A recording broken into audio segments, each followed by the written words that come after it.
पढ़ चुके हैं। इसमें क्वेश्चन आपका बोला है, इसमें रैखिक युग्म समीकरण आपको दिए गए हैं जो आपके वास्तविक रूप में नहीं है, जिनको आपको वास्तविक रूप में उनको बनाना है। फिर आपको जो विधि प्रयुक्त लगती है, या तो वो बीजगुणनफल विधि हो या जो भी विधि आपको अच्छी लगती है, उस विधि से इस सवाल को हल कर लेना है। तो चलिए अब देखते हैं इसका पहला 8वां क्वेश्चन। 8वां question 1/3x plus Y 1/3x minus का वाई बराबर 3/4।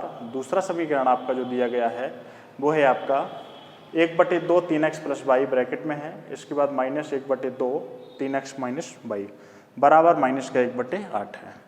अब इसमें देखते हैं, इसमें पहला समीकरण बनाने के लिए इसको भी एक समीकरण 1 को समीकरण 2 दे सकते हैं, लेकिन आगे जाके आपको जो आपको समीकरण मिलेंगे उसको आपको फिर 3 और 4 देना पड़ेगा। समीकरण की संख्या इसमें ऐसे में बढ़ जाएगी। तो अभी हम आपको समीकरण की ज़्यादा संख्या नहीं बढ़ाएंगे। इसको हम सबसे पहले वाले को लिखते हैं। यहाँ पे हमने लिखा ज्यों कहते हैं उसको हम उतार लिया। अब इसमें हमने सबसे पहले क्या माना कि 1/3x प्लस वाई बराबर यू एवं 1/3x माइनस का वाई बराबर कितना हो गया, भी मान लिया। अब इसमें आप देखिए कि 1/3x प्लस वाई हमने यहाँ पे लिखा और 1/3x प्लस वाई बराबर हमने क्या माना है, u, और इसके बराबर हमने क्या माना है, v। तो हम इसके स्थान पे कितना लिख दें, u प्लस इसके स्थान पे कितना लिख दें हम, v बराबर कितना दिया है आपको 3/4 दिया है, ज्यों कहते हो। अब देखिए इसमें आप क्या कर सकते हैं, इसके बटे कुछ नहीं है, 1 मान लीजिए। अब इसमें त्रियक गुणा आप करा दीजिए। 4 का ऊपर कराएंगे तो क्या हो जाएगा, 4u प्लस 4v बराबर 1 का 3 में होगा तो 3 एकम कितना हो जाएगा, 3 हो जाएगा। इसको समीकरण नंबर 1 बना लीजिए। इसी तरीके से दूसरे वाले को लिखते हैं पुनः इसमें दूसरे वाले को भी उतार लेते हैं। इसमें लिखते हैं 1/2 ब्रैकेट में 3x प्लस का y माइनस 1/2 ब्रैकेट में आपका 3x माइनस का y बराबर माइनस का 1/8 दिया है इसमें। अब इसमें आप देखेंगे कि 1/3x प्लस y के बराबर तो u माना है, तो इसमें क्या हो जाएगा, u/2 माइनस का यहाँ पे क्या हो जाएगा, v/2 बराबर कितना, माइनस का 1/8। अब आप कहेंगे कि यहाँ पे बटे में 2 क्यों आया, यहाँ पे क्यों नहीं आया। तो यहाँ पे आप देखिए 1 के बटे क्या है, 3x प्लस वाई है, और यहाँ पे क्या है, 1 के बटे में 2 ब्रैकेट में 3x प्लस वाई। तो अपन ने माना क्या के बराबर है, 1/3x प्लस वाई के बराबर माना है। 2 रह जाता है तो 2 जो रह जाता है उसको हमने ज्यों कहते हुए लिख लिया। इस प्रकार के सवाल अपन और भी इससे पहले पढ़ चुके हैं। इसमें अब आप क्या करिए, कॉमन ले लीजिए, और सॉरी आप यहाँ पे एलसीएम ले लीजिए। एलसीएम कितना आ जाएगा आपका 2, यहाँ पे 2 से 2 कट जाएगा, कितना बचेगा u, यहाँ पे भी कितना बचेगा, v बचेगा, बराबर कितना, माइनस का 1/8। इसका त्रियक गुणा करा दीजिए। 8 का कराएंगे ऊपर तो कितना हो जाएगा आपका 8u माइनस का 8v बराबर 2 का गुणा करेंगे आप इसमें इस साइड में तो कितना, माइनस का 2 एकम 2। अब इसमें देखिए 2 का भाग जा रहा है पूरे में, तो इसमें आप क्या कर देंगे, इसमें लिखेंगे 2 का भाग देने पर दोनों पक्षों में। तो इसमें क्या हो जाएगा, 8 में भाग करेंगे तो कितना 4u, इसमें भी कर देंगे तो कितना 4v, इसमें भी कर देंगे 2 एकम कितना आएगा 2, माइनस का 1। इसको समीकरण नंबर आप 2 बना लीजिए। अब समीकरण 1 और समीकरण 2 आपको जो प्राप्त हुए हैं, इसको आप किसी भी एक विधि से हल कर लीजिए। इसमें सभी सवालों में अपन ने प्रतिस्थापन विधि हल लगाई है, तो इसमें भी अपन प्रतिस्थापन से सॉल्व कर लेते हैं। लेकिन आपका क्वेश्चन ही कह रहा है कि आपको कौन सी विधि सबसे प्रयुक्त लगती है, उस विधि से आप इसको लगाइए। तो इसमें लिखेंगे हम समीकरण 1 से, समीकरण 1 कितना है आपका 4u प्लस का 4v बराबर कितना है 3। यहाँ से हम u या v का मान निकाल लेंगे, तो आपका u बराबर, यदि हम 4u बराबर निकालें तो कितना 3 माइनस का 4v, और यदि अगर हम यहाँ से u का मान निकालें तो u बराबर आपका हो जाएगा 3 माइनस का 4v बटे आपका कितना हो जाएगा 4 हो जाएगा। इसको समीकरण नंबर आप 3 बना लीजिए, क्योंकि समीकरण नंबर 3 की व्यापक समीकरण आपका जो प्रतिस्थापन विधि होती है इसमें अपनी एक बहुत बड़ी भूमिका होती है। इसके आगे देखते हैं जो आपको आगे समझ में आएगी। इसमें लिखेंगे u का जो मान है आपने कहाँ से निकाला है, इसको समीकरण नंबर 1 से निकाला है, तो इसको रखेंगे कहाँ पे, समीकरण नंबर 2 में। क्यों? क्योंकि जहाँ से इसको निकालते हैं वहाँ नहीं रखते। तो इसमें अपन ने क्या लिखा है, u का मान समीकरण नंबर 2 में रखने पर समीकरण 2 को भी लिख लेते हैं। कितना है आपका, 4u माइनस का 4v बराबर माइनस का 1। अब आपका जो u का जो मान है, जो पूरा सारा u का मान है, इस वाले u के स्थान पे रख देना है।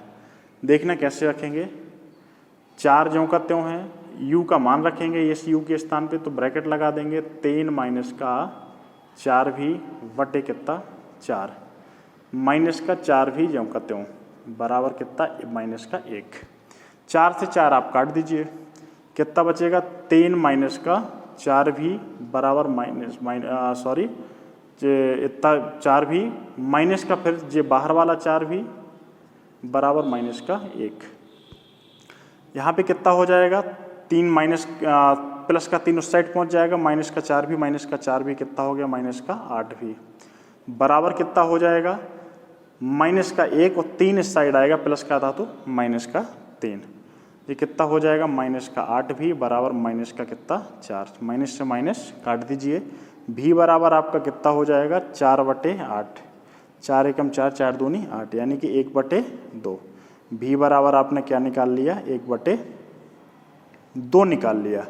अब देखिए v का मान आपके पास में आ गया है, तो v का जो मान है आपको वो समीकरण नंबर 3 में रख देंगे तो आसानी से मान निकल आएगा। इसको आप समीकरण 1 में और समीकरण 2 में भी रख के इसके मान निकाले जा सकते हैं। तो अब अपने पास में थोड़ा स्पेस कम है, इसलिए उस साइड में मिटा लेते हैं। अब इसके बाद देखेंगे कि आपका जो v का मान आया है, v के मान को समीकरण नंबर 3 में रखेंगे और समीकरण 3 को लिखेंगे सबसे पहले। आपका समीकरण 3 u बराबर 3 माइनस का 4v, 3 माइनस का 4v बटे 4, u बराबर, अब आपका v का मान कितना आया था, 1/2, तो v इस v के स्थान पे इसका मान कितना रख देंगे, 1/2। 3 माइनस 4 गुणे v के स्थान पर 1/2 बटे कितना हो जाएगा 4। इस 4 से काट दिए, 2 से 4 को काट दीजिए, 2 दूनी 4, u बराबर और आगे सॉल्व करेंगे तो कितना, 3 माइनस 2 गुणे 1/4 हो जाएगा। u बराबर 3 ज्यों का त्यों है, 2 एकम 2 माइनस का बटे कितना हो जाएगा 4। u बराबर कितना हो जाएगा, 3 में से 2 जाएगा, कितना बचेगा 1, नीचे कितना है 4। u का मान 1/4 और v का मान आपका कितना आ गया, 1/2। अब जो u और जो v के मान हैं इनको आप क्या करेंगे, इसको आप ने जो माना था उस वहाँ पे रख देंगे। तो इसमें लिखते हैं, अब सवाल थोड़ा सा बड़ा है, इसमें लिखेंगे अतः 1/3x प्लस y बराबर आपने क्या माना था, u। अब इसके बाद क्या करेंगे, 1/3x प्लस y बराबर कितना हो जाएगा, u का मान आपका जो कितना निकला है, 1/4 निकला है। तो एक गुणा कराइए, 1 का करेंगे इस साइड में तो कितना हो जाएगा आपका, 3x प्लस का y बराबर 4 का 1 में करेंगे तो कितना, 4 एकम 4। इसको समीकरण नंबर 4 बना लीजिए। पुनः लिखेंगे, पुनः, अब पुनः में क्या है, आपने फिर से क्या माना था, आप फिर से लिख लेंगे, 1/3x माइनस का y बराबर आपने क्या माना था, v। फिर से 1/3x माइनस का v बराबर y, आपका जो v का मान आपका क्या है, v का मान आपने 1/2 निकाला था, 1/2 लिख लेंगे। फिर एक गुणा कराएंगे, 1 का करेंगे नीचे, 3x माइनस का y बराबर कितना हो जाएगा, 2 एकम 2। इसको समीकरण नंबर आप कितना बना लीजिए, 5 बना लीजिए। अब समीकरण आपका जो 4 और समीकरण आपका जो 5 है, इन दोनों मानों को आपको क्या करना, इन दोनों समीकरणों को आपको क्या करना है, प्रतिस्थापन विधि या विलोपन विधि, जो भी आपको प्रयुक्त विधि लगे उस विधि से आपको इसमें क्या कर लेना है, सॉल्व कर लेना है और x और y के मान आपको प्राप्त कर लेने हैं। तो चलिए अब इसमें समीकरण दोनों को हल करके x और y के मान और निकालते हैं। इसमें x और y के मान निकालने के लिए आप फिर से हम वही समीकरण आपका जो प्रतिस्थापन विधि लगाई थी, हम एक बार फिर से प्रतिस्थापन विधि हल करते हैं। इसमें लिखेंगे समीकरण नंबर 4 से। समीकरण नंबर 4 में देखेंगे कितना है आपका 3x प्लस का y बराबर कितना दिया है 4। इसको समीकरण नंबर 4 बनाया था। इससे हम y का मान निकाल लेते हैं। y बराबर कितना हो जाएगा 4 माइनस का 3x। इसको समीकरण नंबर हम कितना बना लेंगे 6। अब y का जो मान है वो कहाँ रख देंगे, समीकरण नंबर 5 में, क्योंकि इसको निकाला कहाँ से, समीकरण नंबर 4 से, तो इसको वहाँ रख नहीं सकते, इसलिए इसको कहाँ रख देंगे, समीकरण नंबर 5 में। तो अपन लिखेंगे y का मान समीकरण नंबर 5 में रखने पर, समीकरण 5 को लिख लेते हैं 3x माइनस का y बराबर कितना है 2। आपका 3x आपका ज्यों का त्यों माइनस y के स्थान पे y का मान रख दीजिए, कितना हो जाएगा 4x माइनस का 4 माइनस का 3x बराबर कितना हो जाएगा 2।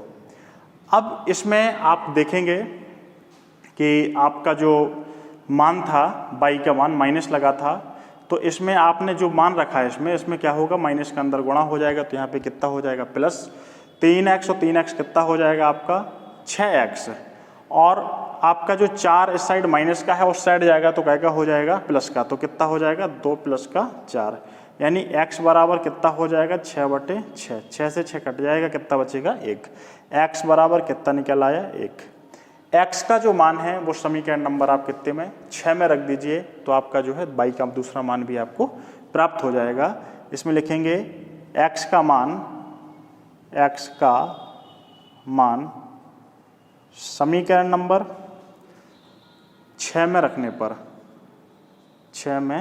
पर, अब समीकरण जब 6 में मान रखेंगे तो समीकरण 6 को भी देख लेते हैं। y बराबर कितना है 4 माइनस का 3x, y बराबर 4 ज्यों का त्यों 3 माइनस 4 ज्यों का त्यों है माइनस का 3 गुणे x का मान कितना निकला है 1। y बराबर कितना हो जाएगा 4 माइनस 3 एकम 3। y बराबर कितना हो जाएगा 4 में से 3 जाएगा, कितना बचेगा 1, यानी y बराबर भी कितना निकल आया आपका 1। इसमें लिख देंगे अतः संख्या x बराबर भी 1 और y बराबर भी 1। ये आपका क्या हो जाएगा आंसर हो जाएगा। तो ये सवाल आपका इसका लास्ट सवाल था, पहले का 8वां सवाल था, पहले में 8 सवाल थे, तो इसमें 8 सवाल हमने आपको लगा के बताए हैं। अब आपको सभी सवालों को हमने पूरा लगाया है। इसके बाद अब इसके जो भाषा वाले इसके सवाल होंगे अपन उनको पढ़ेंगे। तो इसमें आपको क्या करना है कि सभी सवालों को एक बार अच्छे तरीके से लगा के देखना है, और लगाने के बाद कुछ सवाल हालांकि थोड़ा सा बड़े हैं, लेकिन कठिन बिल्कुल भी नहीं है, बिल्कुल आसान है, क्योंकि जो प्रतिस्थापन विधि एक बार लगा रहे थे वही अपन ने दूसरा भी लगाया। किसी सवाल में उसको 2 बार लगाना पड़ता है। तो आप किसी भी विधि से, जरूरी नहीं है हमने प्रतिस्थापन से लगाए तो आप भी प्रतिस्थापन से लगाएं। आपको जो विधि प्रयुक्त लगती है, अच्छी लगती है, वो विधि आप इसमें लगा सकते हैं। अब देखते हैं इसका अगला क्वेश्चन। हेलो बच्चों, प्रश्नावली 3.6 का दूसरा क्वेश्चन। इसमें आपका क्वेश्चन कह रहा है कि एक ऋतु नाम की एक लड़की है जो धारा के प्रवाह में, या जो जिस तरफ धारा बह रही है उस तरफ धारा के प्रवाह में या धारा के अनुकूल बहाव में 2 घंटे में 20 किलोमीटर तक तैर सकती है। लेकिन वो कह रहे हैं कि वही धारा की विपरीत दिशा में 2 घंटे में सिर्फ 4 किलोमीटर ही तैर पाती है। तो उसमें अपन को उसकी चाल बतानी है। तो देखिए इसमें क्या है कि माना कि ऋतु की स्थिर जल में तैरने की चाल x किलोमीटर प्रति घंटा है। यानी कि अस्थिर जल का मतलब होता है कि शांत जल भरा है, जैसे कि तालाब में शांत जल भरा रहता है। तो शांत जल में ऋतु की जो तैरने की जो चाल है वो x किलोमीटर प्रति घंटा मान ली, तथा धारा की जो चाल है, धारा यानी जो नदी के जो पानी होता है, पानी का जो बहाव है, जो उसके जितनी गति से बह रहा है, उसको अपन ने y मान लिया। तो इसमें लिख लिया तथा धारा के प्रवाह की चाल कितनी है 22 किलोमीटर प्रति घंटा है। अब इसमें क्या है कि अपन ने तब और क्या निकालना है कि धारा की दिशा में ऋतु की चाल क्या होगी। तो धारा की दिशा में ऋतु की चाल क्या होगी, जैसे मान के चलिए जो ऋतु की चाल है, जिस चाल से वो तैरती है उस चाल से तो वो तैर ही रही है, लेकिन और साथ में क्या हो रहा है, उसके साथ में और क्या लग रहा है कि जिस वेग से नदी बह रही है वो भी उसमें ऐड हो जाएगा, जुड़ जाएगा, क्योंकि वो बल भी उसके बल के साथ में क्या कर रहा है, काम कर रहा है। वो चाल भी उसके साथ, उसकी चाल के साथ में क्या कर रही है, काम कर रही है। तो इसमें आप क्या करने वाले हैं, इसमें आपने लिख दिया x + y है। लेकिन धारा के विपरीत, जैसे मान के चलिए नदी उस साइड बह रही है और आपको उल्टी साइड में आपको अगर तैरना पड़े तो आपने देखा होगा कि आपको तैरने में ज़्यादा दिक्कत होती है। क्यों? क्योंकि धारा की जो चाल होती है और आपकी जो चाल होती है, आप नदी की जो चाल होती है, नदी के पानी का जो बहाव होता है वो आपका विरोध करता है, आपकी गति का, आपकी चाल का क्या करता है, विरोध करता है। तो इसमें मान लिया अपन ने माना कि ऋतु की स्थिर जल में तैरने की चाल x किलोमीटर प्रति घंटा तथा धारा की प्रवाह की चाल क्या है 22 किलोमीटर प्रति घंटा है, तथा धारा की दिशा में ऋतु की चाल क्या है x + y है, और तथा धारा की विपरीत दिशा में उसकी चाल क्या हो जाती है x - y हो जाती है। माइनस क्यों किया? माइनस इसलिए किया है क्योंकि जो है नदी का जो वेग होगा वो उसकी जो ऋतु उसकी विपरीत दिशा में तैरती है, विपरीत यानी कि उल्टी दिशा में। यदि नदी इस तरफ बह रही है तो वो उस तरफ से इस तरफ आ रही है, तो उसमें क्या होता है कि नदी का जो वेग होता है, उसका बहाव का जो वेग होता है वो तैराक के वेग का क्या करता है, उसकी चाल का क्या करता है, विरोध करता है। इसलिए हमने यहाँ पे क्या कर दिया, माइनस लगा दिया। अब सूत्र लगाएंगे चाल बराबर दूरी बटे समय। तो चाल क्या है, सबसे पहले चाल वो कह रहा है कि 2 घंटे में 20 किलोमीटर तक क्या होती है, 20 किलोमीटर तक क्या, 20 किलोमीटर की दूरी तय करती है कौन, ऋतु।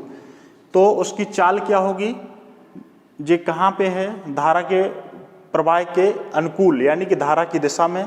तो कितना हो जाएगा x + y बराबर दूरी कितनी तय करता है वो 20 किलोमीटर बटे कितना, समय कितना लेती है 20 किलोमीटर दूरी तय करने में 2 घंटे का।